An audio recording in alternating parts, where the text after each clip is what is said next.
안녕하세요. 12월 15일 일요일입니다. 날씨가 눈도 내렸고요. 약간 그리고 지금은 비가 내리고 있습니다. 가랑비입니다. 아마도 겨울을 재촉하는 눈비가 되지 않을까 그런 생각을 해봅니다. 안타깝게도 어제 국회에서 윤석열 대통령 탄핵안이 가결되었습니다. 그 이유는 국민의힘에서 대거 이탈표가 나온 겁니다. 정신 빠진 사람들이죠. 국회에서 통과를 시키더라도 국민의힘의 국회의원 그 정신 상태가 올바로 박혀 있다면 민주당을 좀 이렇게 쥐락펴락하고, 왜냐하면은 108표가 똘똘 뭉쳐 있으면 국민의힘 민주당이 절대 윤석열 대통령 탄핵 못 하잖아요. 그러니까 뭐 이런저런 가져올 것도 좀 챙기고, 그리고 시간도 좀 끌어서 이재명이 속 애간장 타게 내년 1월 말이나 설 지나서 아니면 2월달 이때까지 시간 끌어가지고 이재명이가 재판에 출석하도록 이렇게 다 만들어서 국민의힘이 유리한 위치를 점령하고, 그리고 나서도 뭐 이탈표가 좀 나와가지고 이렇게 탄핵안을 가결시키는 이 모양새를 갖췄어야 되는데, 이 국민의힘은요 그런 이 개념이 없는 것 같습니다. 이게 보수인지 뭐 도대체가 그 가결표를 던진 국민의힘 국회의원들의 머릿속에 뭐가 들어있는지, 국가관이 있는지 국민이 있는지, 그리고 자기 당의 대통령을 탄핵안에 가결한다고 하는 이것은 일반 국민들도 상상을 할 수 없는 건데, 국민의힘 국회의원들이 큰 일을 저지르고 말았습니다. 저 사람들은 아마 앞으로 두고두고 후회할 거고요. 아마 정치 생명도 앞장섰던 사람들은 단축될 거라고 봅니다. 어디 가서 뭐 다시 다음번 총선에 나올 때 국민의힘 국민들한테 나 좀 국회로 다시 보내주십시오, 이 말 할 수 있겠습니까? 양심상 못하는 거죠. 어리석은 짓을 한 거고요. 우매한 사람들이라고 저는 생각이 들더라고요. 이제 국회를 통과했으니 어쩔 수 없이 이제 선거관리 헌법재판소로 갈 수밖에 없는 거죠.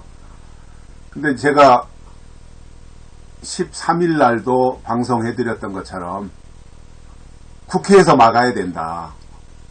헌재로 가면 저 좌파들이 헌법재판관들을 달달달달 볶고 협박하고 위협하고 이렇게 해서 못 견디게 만들어가지고 어쩔 수 없이 법적인 판결이 아니라 정치적 판결을 해서 그것을 인용할 가능성이 높기 때문에 국회에서 막아야 된다. 국회에서 뚫리면 헌재도 뚫린다. 국회에서 막아야 헌재도 막는 것이다. 저는 이런 이제 설명을 했었는데, 어쩔 수 없이 국민의힘 국회의원들의 이탈표, 정신 빠진 사람들의 이탈표 때문에 이제 국회를 통과했고요.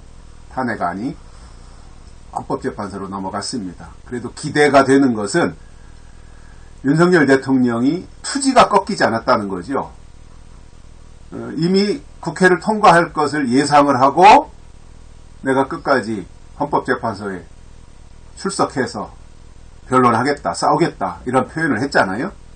저는 그런 대통령을 보면서 믿음이 갔어요. 그리고 누구보다도 이제 법에 대해서는 잘 알고 있는 검찰총장 출신 아니에요? 그리고 이미 계엄령 선포할 때 법률 검토 다 했지 않겠습니까? 꼼꼼하게.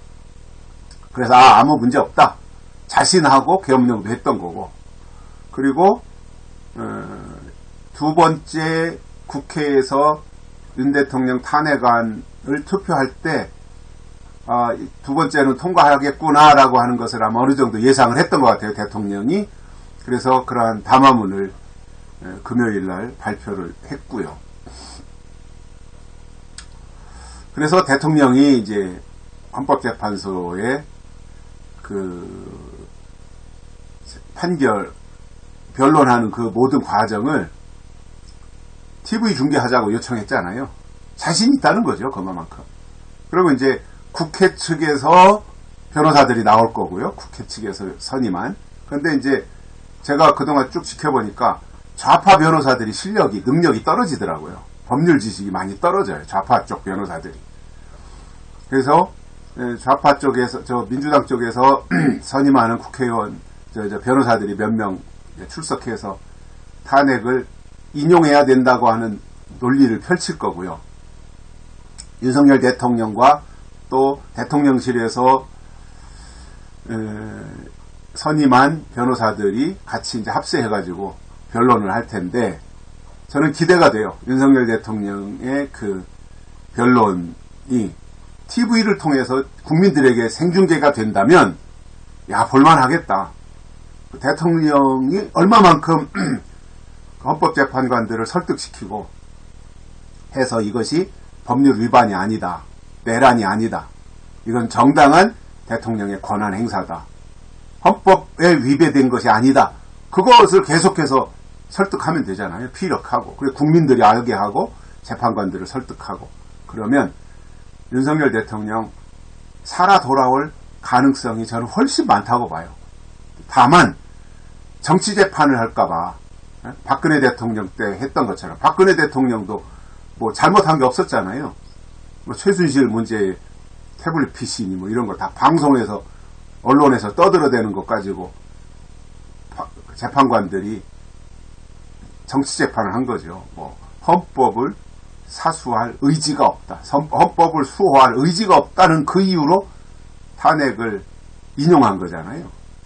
말도 안 되는 거죠. 그때 당시에 그 판결도. 그리고 거기에도 분명히 박근혜 대통령이 임명한 헌법재판관들이 있었을 텐데, 무서우니까 워낙 압박을 가하고 뭐 하니까, 아유, 나 살자. 대통령 뭐 임기 끝난다. 그게 뭐 나하고 직접적으로 무슨 상관이 있냐. 또 다른 대통령이 나올 거니까 라고 생각을 하고 8대 빵으로 그때 한 거잖아요. 이게 정치재판 한 거죠. 이번에는 그렇게 되지 않고 정말 헌법재판소에서 헌법을 위반했냐 안 했냐 이것만 가지고 따져야 되고, 법리로 가야 된다고 하는 것이 맞고요. 그래서 정치재판이 아니라